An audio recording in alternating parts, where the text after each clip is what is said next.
우리가 지난 주일에는 우리에게 사도신경으로 제일 잘 알려진 신조 또 신경에 대한 이야기를 좀 나눠봤었습니다. 이런 신조들은 이 초대교회로부터 그 시대로부터 만들어지곤 했는데, 신조 또 신경이라는 것은 결국 자신들이 믿는 내용들, 신앙의 내용들을 우리는 이런 것을 믿어 하는 것을 외부로 또 공개적으로 표현을 하고 선언을 하는 그런 것들이었습니다. 그래서 그런 것들은 왜 생겼고 또 그것들을 같이 모여서 고백하는 이유가 뭔가 하는 것을 좀 생각했었습니다.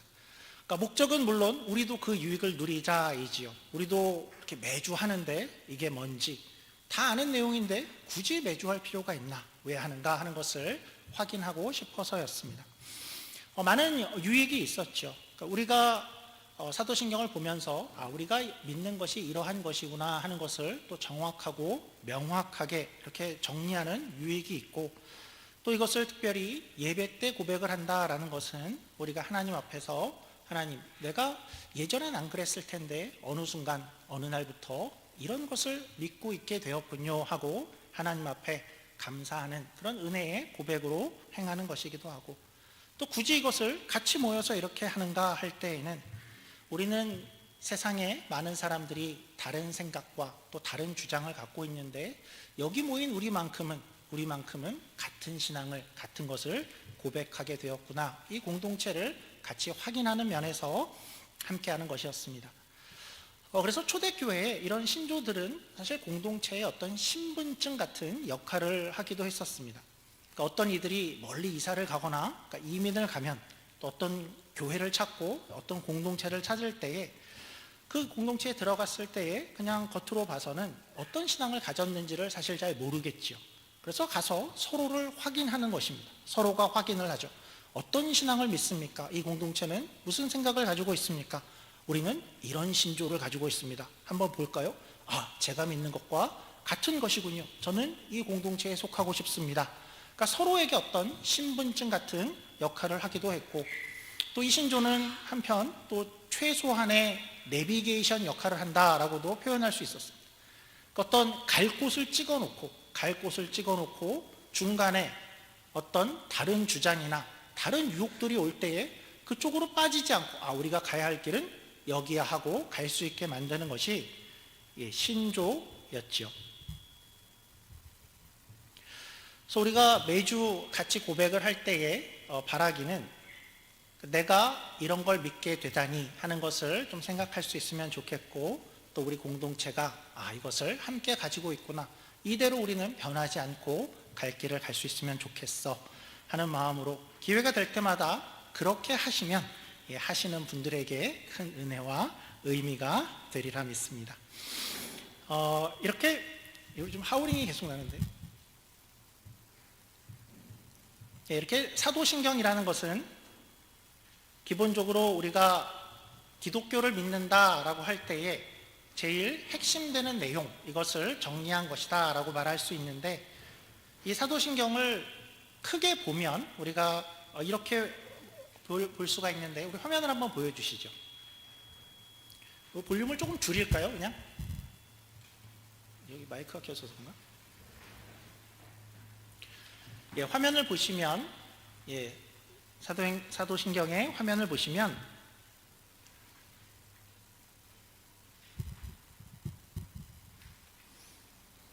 이렇게 크게 세 부분으로 나뉘어지지요. 그러니까 잘 보이게 알아보실 수 있게 제가 강조를 좀 해놨는데요.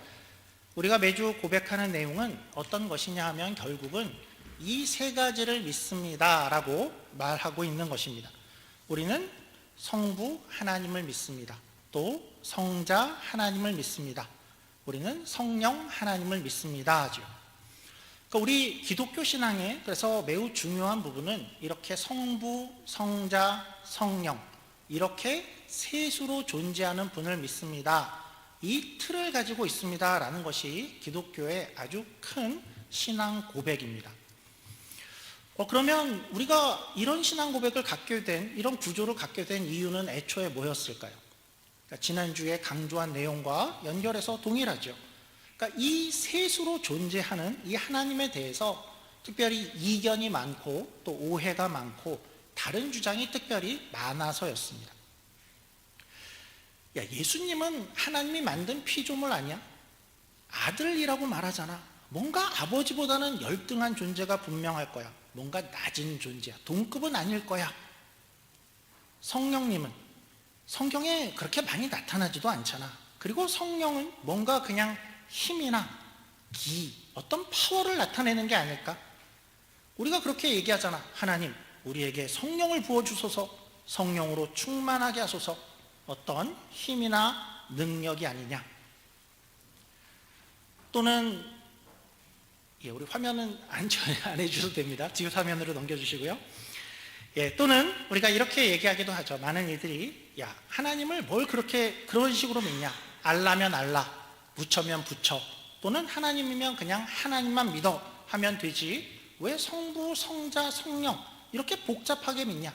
그러니까 다양한 주장들이 있을 수 있죠. 그래서 그런 주장에 우리는 아니다.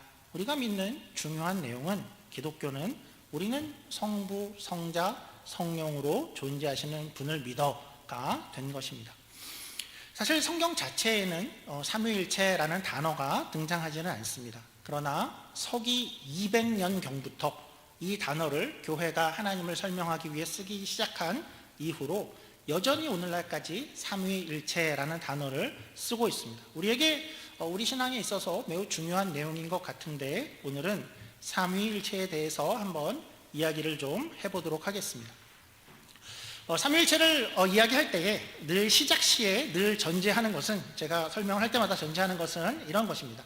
결국 이 내용은 신비에 속한 것이다 라는 것입니다. 그러니까 이것은 무슨 말이냐면, 우리가 특별히 그분들의 이런 존재 양식에 대해서 아무리 설명을 하고 이해를 하려고 해도 결국은 전부를 이해할 수는 없는 내용이다 라는 것입니다. 우리가 오늘 최선을 다해서 설명을 해볼 텐데, 그렇다고 해서 이걸 잘 들으면 난 이해가 됐어 라고 할 수는 없다라는 것입니다. 그러니까 마치 차원의 이해와 좀 비슷할 것 같은데요. 우리는 3차원을 살고 있죠. 3차원 공간의 시대를 살고 있는데 4차원이라는 것이 있습니다. 그런 것을 설명하죠.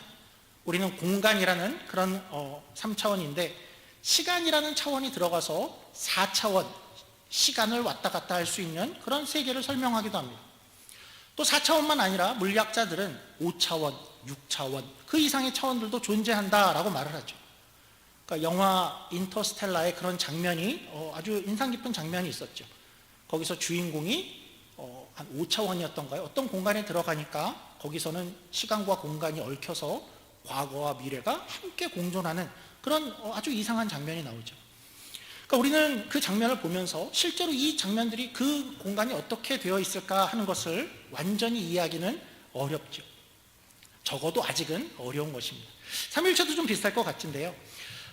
우선 본격적으로 한번 이렇게 들어가 보도록 하겠습니다. 여기부터 한번 시작을 할 텐데 제가 OX 퀴즈를 한번 드려보도록 하겠습니다. 한번 O냐 X냐를 마음속으로 한번 생각해 보시죠. 문제입니다. 세상에는 하나님이 최고다. 세상에는 여러 신들이 존재하지만 그 신들은 하나님에 비하면 별거 아니다. 하나님은 진짜 세다. 최고의 신이다. 우리는 그 하나님을 믿는다. 여러 신들과 비교되지 않는 우리 하나님이 정말 최고다. 이거는 맞는 말입니까? 아닙니까? 이건 아닙니다. 어디가 아니죠? 이거는 기독교가 믿는 내용이 아닙니다. 기독교는 유일신 하나님을 믿는데요. 기독교에서 유일신을 믿는다라는 것은 세상에 많은 신들이 이렇게 존재를 하는데 우리는 그 중에서 유일하게 하나님을 믿어. 그러니까 그런 뜻이 아니죠. 어떤 사람이 나는 하나님도 믿고 알라도 이만큼 믿을 거야 할 때 야, 우리는 유일신을 믿어야 돼. 하나님만 믿어. 그렇게 쓰는 내용이 아니고 기독교가 유일신을 믿는다라는 것은 그러니까 세상에 다른 신은 아예 없다를 믿는다라는 뜻입니다. 그러니까 다른 신들이 이렇게 존재하는 것이 아니라 신은 하나님만 유일하게 존재하신다 하는 것이 기독교가 유일신 하나님을 믿는다라는 그런 뜻입니다. 그러니까 세상에 다른 신은 아예 존재 자체가 없다입니다. 그러면 이어서 이런 질문을 또 드려보죠. 그러면 하나님은 몇 분입니까? 아니 방금 유일신이라고 말하지 않았습니까? 제가 바본 줄 압니까? 설마 벌써 잊었을까 봐요. 하나님은 유일한 한 분이시니 한 분입니다. 그럴까요?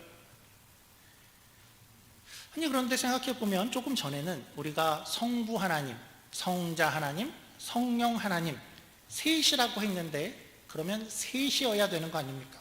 세 분 아닙니까? 하나님은 몇 분일까요?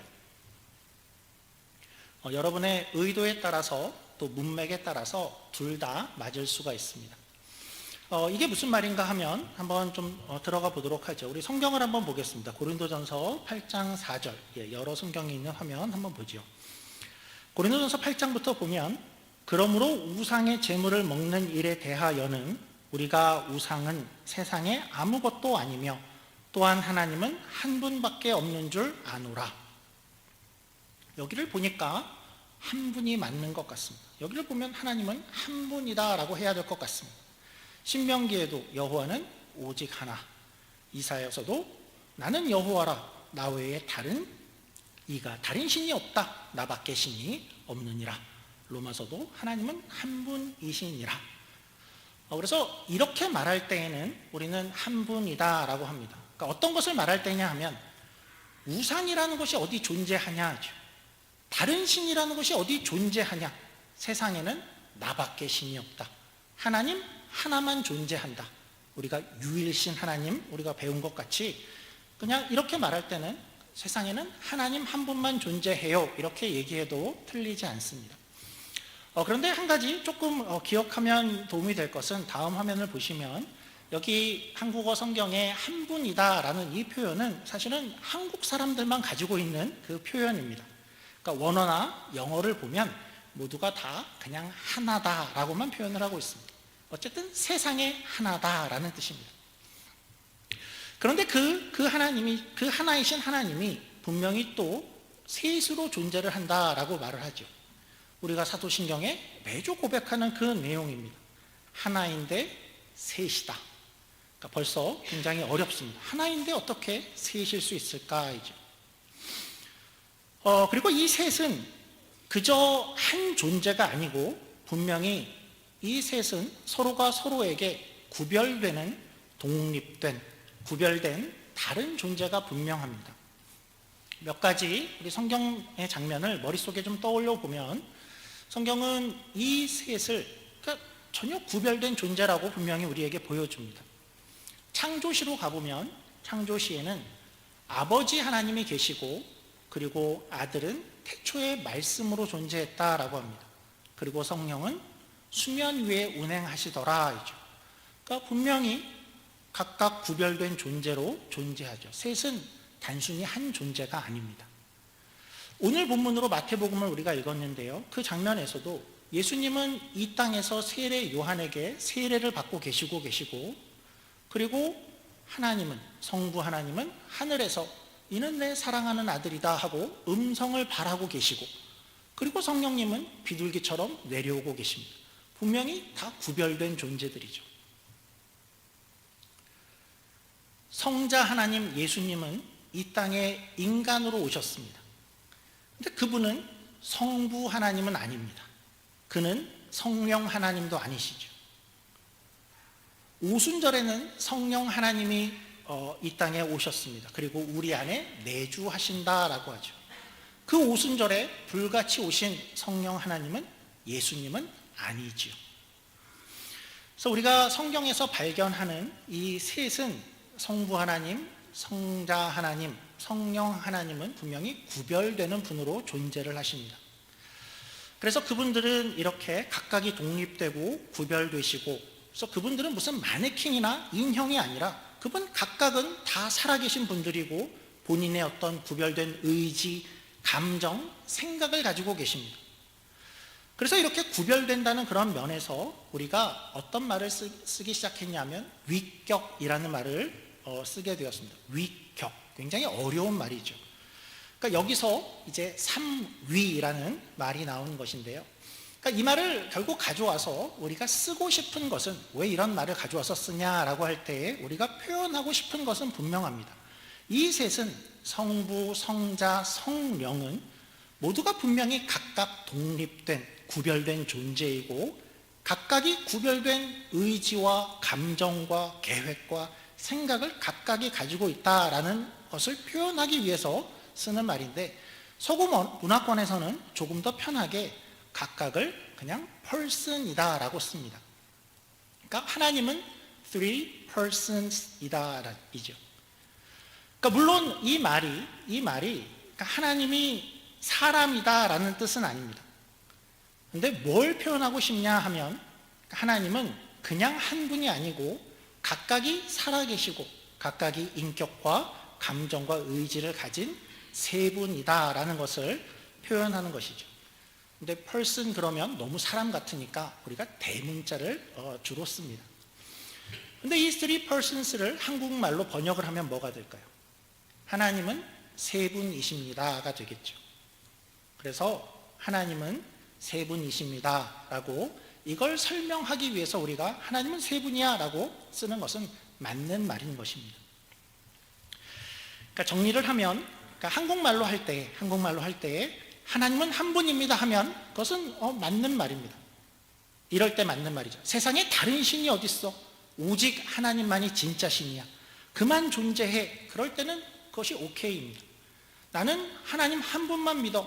나는 알라나 부처를 믿지 않아. 나는 또 부적도 안 믿어. 나는 운명도 믿지 않아. 오직 하나님 한 분만 믿어. 그렇게 말할 때는 오케이입니다. 그런데 거기서 하나님이 무슨 성부, 성자, 성령이야? 그냥 성부만 믿으면 되는 거 아니야? 그렇게 말한다면 아니야. 하나님은 분명히 세 분이야. 구별되고 각각의 의지와 감정과 마음을 가지고 있는 존재가 구별되는 세 분이야 라고 말해야 되는 것이죠. 사실 이 부분에 대해서 오해가 많이 있어져 왔습니다. 그러니까 삼위일체를 설명하기 위해서 많은 노력과 시도들이 있어 왔는데, 이제 이것은 잘못된 설명이다로 매우 유명한 설명이 이런 설명입니다. 그러니까 우리가 한 아버지를 생각해 보자. 이제 아버지를 생각해 보자. 그는 우리 집에서는 분명히 아빠, 아버지이다. 그런데 그가 회사를 가면 그는 부장님으로 거기서 나타나고 거기서 부장님으로 일을 하신다. 그리고 그가 교회를 가면 그는 거기서는 장로님이라고 불리고 장로님으로 일하시고 그렇게 나타나신다. 때와 장소에 따라서 다른 모습으로 나타난다. 이런 예는 어떻습니까? 그러니까 삼위일체를 잘 설명해 보이나요? 비슷한 설명으로는 이런 설명도 있죠. 물의 예를 들기도 합니다. 여기서는 물인데 저쪽에 가서는 얼음으로 나타난다. 그리고 또 저쪽에 가서는 수증기로 그렇게 보일 수 있어. 그러니까 뭔가 하나인데 셋이다라는 것을 좀 설명할 수 있어 보이기도 합니다. 그런데 이런 설명은 그러니까 무려 초대교회 때부터 이런 설명을 시도하기 시작했었는데, 이것은 교회 안에서 삼위일체에 대해서는 바르게 설명한 것이 아니다. 오히려 아주 심각한 문제를 야기한다라고 이해가 되어져 오고 있는데요. 어떤 면에서 이 설명이 큰 문제가 되냐 하면, 이 설명들은 셋이 구분이 되는 존재다라는 것을 설명을 해내지 못하죠. 그러니까 결국은 그냥 한 분이 되어지는 것이 되고 다른 모습으로 보인다만 설명하게 됩니다. 그렇죠? 아버지가 있는데 회사에 가서는 부장님으로 나타났어. 교회에서는 장로님으로. 그러면 그분은 결국은 그냥 한 분이신 것이죠. 그러니까 구별된 세 분이 된다라는 것을 설명하지 못하게 되죠. 그래서 겟세마네 동산에 거기를 가보면 우리가 예수님이 이렇게 간절하게 기도하는 그 장면을 좀 생각해 보죠. 근데 만약에 하나님이 그냥 한 분이신데 모양을 다르게 나타내는 것뿐이다 라고 우리가 생각한다면 그 장면은 매우 이상한 장면이 되고 맙니다. 예수님은 어떻게 하고 있었냐 하면 땀방울이 핏방울이 될 그만큼 열심히 기도를 하고 계신데, 누구한테 기도하고 있습니까 하면 결국은 잘못 생각하면 그냥 본인에게 하는 것이 되어버리죠. 한 분인데 다르게 나타나는 것뿐이라면 그냥 그렇게 뜨겁게 기도를 하는 것이 본인에게 하는 어떤 쇼가 될 뿐입니다. 십자가상에서 예수님은 그렇게 외치죠. 나의 하나님, 나의 하나님, 어찌하여 나를 버리시나이까? 그렇게 절규하는데 하나님이 그냥 한 분이시라면 이것도 그냥 쇼가 되고 말죠. 자기가 자기를 부르면서 어찌하여 나를 버리십니까? 라고, 그거는 말이 안 되죠. 그래서 분명한 것은 분명히 세 분은 구별된 존재여야 됩니다. 삼위일체를 설명하면서 명확하게 삼위일체를 잘 표현하는, 그러니까 3대 명제가 있다라고 아주 유명한 명제들이 있는데요. 이걸 우리가 만약에 오늘 이해하면 거의 100점입니다. 그 세 명제 중에 첫 번째가 이것입니다. 삼위일체는 이것이다인데요. 화면 보여주시면 하나님은 세 분이시다. 1번 하나님은 세 분이시다입니다.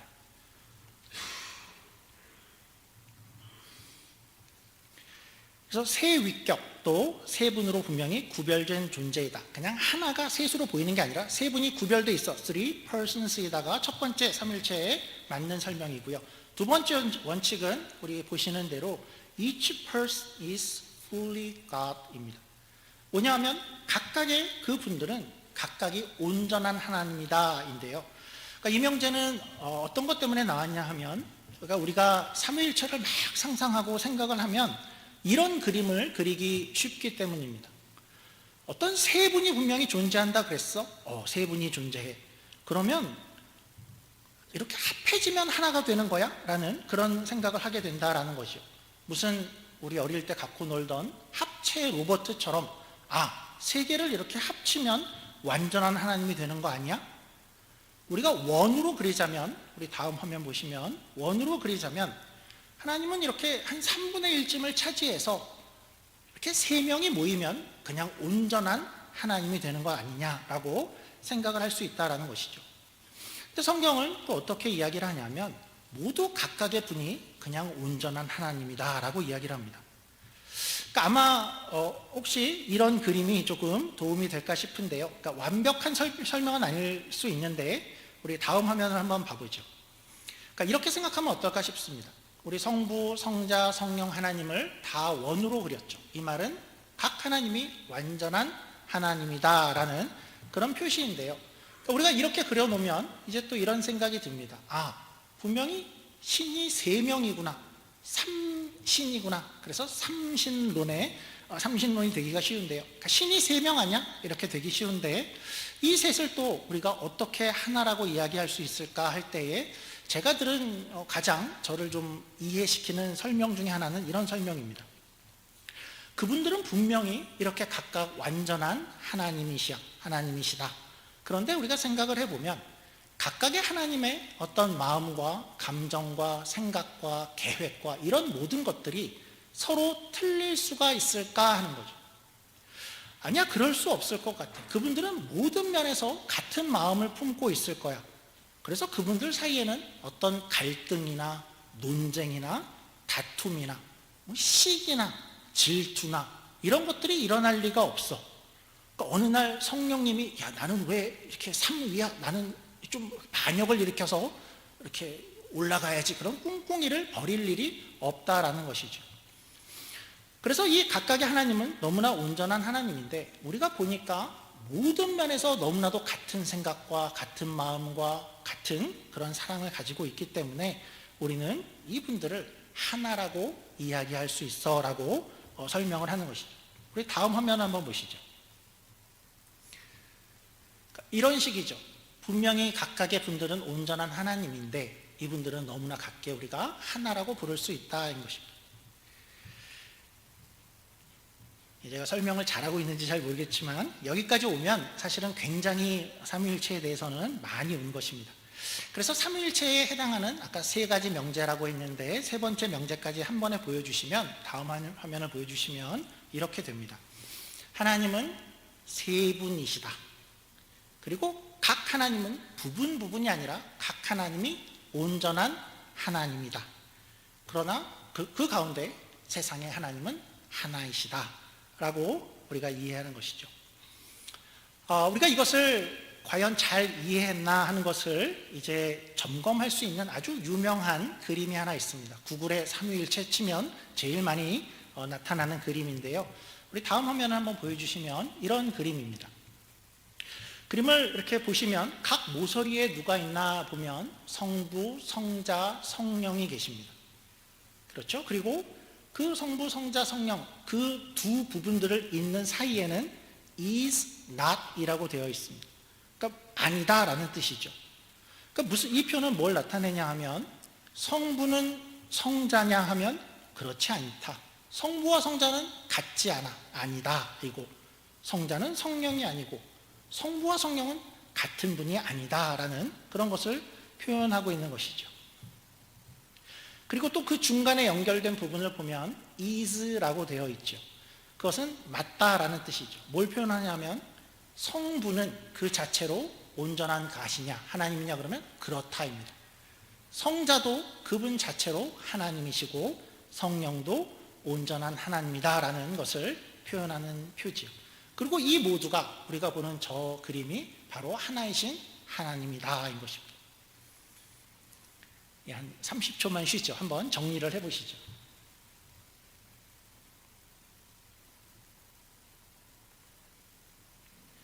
세 가지 명제가 저 그림에서 좀 이렇게 이해가 되시죠. 자, 원래 여기까지만 하려고 하다가 매우 우리가 숨차게 달려왔고 저도 숨이 많이 찬데 이왕 시작했으니까 여기서 조금만 더 나아가 보도록 하겠습니다. 여기까지만 오면 우리가 또 이런 생각을 할 수 있게 됩니다. 하나님은 그렇게 세 분이신데 전부 구별되고 독립된 어떤 존재로 계시는데 그리고 물론 마음이나 생각과 계획이나 모든 면에서 뭐 갈등을 일으키거나 이러지 않고 모두가 다 동일하신데 그러면 각각이 그냥 이렇게 따로따로 존재하시는구나 라고만 머릿속에 그림이 그려질 수 있습니다. 근데 성경을 보면 그러니까 단순히 이렇게 세 분이 떨어져 있는 것으로 떨어져서 그냥 그렇게 구별되는 분이야만 설명하는 것이 아니다라는 것을 설명하는 부분이 있는데요. 우리 요한복음 14장에 가보죠. 요한복음 14장입니다. 이런 표현이 등장하는데요. 나는 아버지 안에 있고 아버지는 내 안에 계신 것을 내가 아버지 안에 있고 아버지께서 내 안에 계심을 믿으라. 그러니까 뭐 이런 얘기를 하십니다. 나는 아버지 안에 있다라고 이야기합니다. 또 아버지는 내 안에 있다라고 이야기하죠. 이거는 뭘까요? 예전에 그러니까 이런 드라마가 있었죠. 그러니까 시청률을 무려 57.6%를 달성한 아주 대단하죠. 57.6%가 무슨 OTT나 나중에 봤어가 아니라 그때 그것을 봤다 하는 그런 드라마인데요. 박신양 또 김정은이 주연한 김은숙 작가의 파리의 연인이라는 드라마가 있었습니다. 거기 아주 희대의 명대사가 하나 나오죠. 남자가 여자에게 뭐라 그러죠? 내 안에 너 있다. 그 얘기를 하죠. 그러니까 상당히 오그라들 수 있는 저는 평생 할 것 같지 않은 그런 대사인데요. 그러나 그 현장에서는 굉장히 명대사가 되었었죠. 내 안에 너 있다라는 것은 어떤 뜻이었을까요? 그러니까 상대를 너무나도 사랑하기에 그렇죠? 너는 나한테 그만큼 큰 존재다. 우리는 따로따로 존재할 수가 없어. 우리는 함께 존재하는 어떤 사랑의 아주 그런 표현이죠. 오늘 성경이 표현해주고 말해주고 싶은 것이 아마 이런 것일 것입니다. 세 분의 관계가 어떠한가 하는 것을 우리에게 추가로 더 보여주는 것 같죠. 그러니까 단순히 그냥 세 분이 존재해 서로 다 같대. 근데 우리 생각에 상당히 냉담한 분들일 수도 있을 것 같아. 상당히 차가워, 매우 이성적인 분들 아닐까? 근데 그렇지 않다라는 것을 보여주는 거죠. 그분들은 어떤 분들이죠? 아버지는 아들에게 내 안에 너 있다 라고 얘기를 하죠. 아들도 아버지에게 아버지 안에 내가 있고 내 안에 아버지가 있습니다. 성령님도 하나님 안에 내가 있습니다. 그러니까 이건 정말로 사랑하고 가까운 관계를 보여주는 것이죠. 또 이런 뜻도 될 것 같습니다. 그러니까 예수님이 하나님 안에 거하고 또 하나님이 예수님 안에 거한다라고 할 때에는 그 속에 뭐가 있는지를 서로가 다 안다는 뜻도 되겠죠. 그러니까 우리 말 가운데 이런 말이 있죠. 야, 너 그거 어떻게 알았어? 너 내 속에 들어왔다 나간 것 같아? 그런 말이 있죠.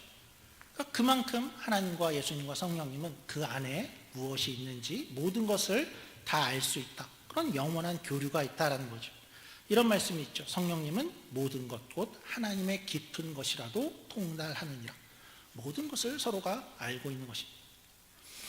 그래서 이분들은 이렇게 어떤 모습이냐면 서로에게 어떤 공간을 내어주는 것이죠. 내 공간을 내어주고 그들이 또 이 안에 들어올 수 있게 하고 그렇게 영원한 사랑과 교제를 누리고 있다라는 것입니다. 이것을 설명하기 위해서 그러니까 무려 2세기, 3세기 경에 갑바도기아의 교부들이 이런 단어를 하나 만들어냈습니다. 오늘의 마지막 도전입니다. 여기까지만 가보죠. 페리코레시스라는 그런 단어입니다. 이 단어는 두 가지 단어가 합쳐진 단어인데요. 페리는 그 주변에, 그 둘레에 라는 뜻을 가지고 있고, 코레오는 공간을 만들다, 거길로 나아가다, 이렇게 포함하다라는 그런 뜻을 가지고 있습니다. 그래서 페리코레시스는 그냥 번역을 하면 우리가 상호 거주, 상호 침투라고 번역을 합니다. 그러니까 서로의 공간에 들어가 있다, 서로의 공간 속에 함께 있다라는 그런 뜻입니다. 그러니까 이분들은 어떤 분이냐 하는 것을 이 단어로 표현한 것은 하나님은 페리코레시스의 하나님이야, 서로에게 공간을 내어주시는 분이야, 그 안에 서로 들어가고 그 속을 알고 함께 사랑하고 그렇게 존재한다라는 것이죠. 생각해 보면 우리에게 아주 유명한 하나님의 정의 중에 하나는 하나님은 사랑이시니라 라는 정의가 있죠. 우리가 이렇게 생각해 보면 한번 아주 저 영원전으로 갔을 때 그때 하나님이 만약에 혼자였으면 어땠을까요? 그냥 영원전으로 가보니까 그냥 하나님이 혼자 이렇게 계시고 외톨이 하나님처럼 계시면서 그렇게 있으면서는 누구를 사랑할 수 있었을까요? 대상이 없는데 참 안쓰러운 하나님 모습이겠죠. 하나님은 그런 모습이 아니라 셋으로 존재하시는 그 분들끼리 서로가 서로에게 자리를 내어주고 내 안에 너 있다, 영원한 시간을 그렇게 함께 지내오셨다라는 것입니다. 그렇게 보면 영원전에도 하나님은 사랑이실 수 있겠죠. 그런데 그래서 뭐요? 그게 우리와 무슨 상관이 있습니까? 그렇게 물어볼 수도 있겠죠. 그분들은 그렇게 지내오셨군요. 좋네요. 그럴 수 있는데요. 이제 중요한 것은 그런 하나님이 우리를 향해서 이런 말씀을 하신다라는 것입니다. 요한복음 17장 21절입니다.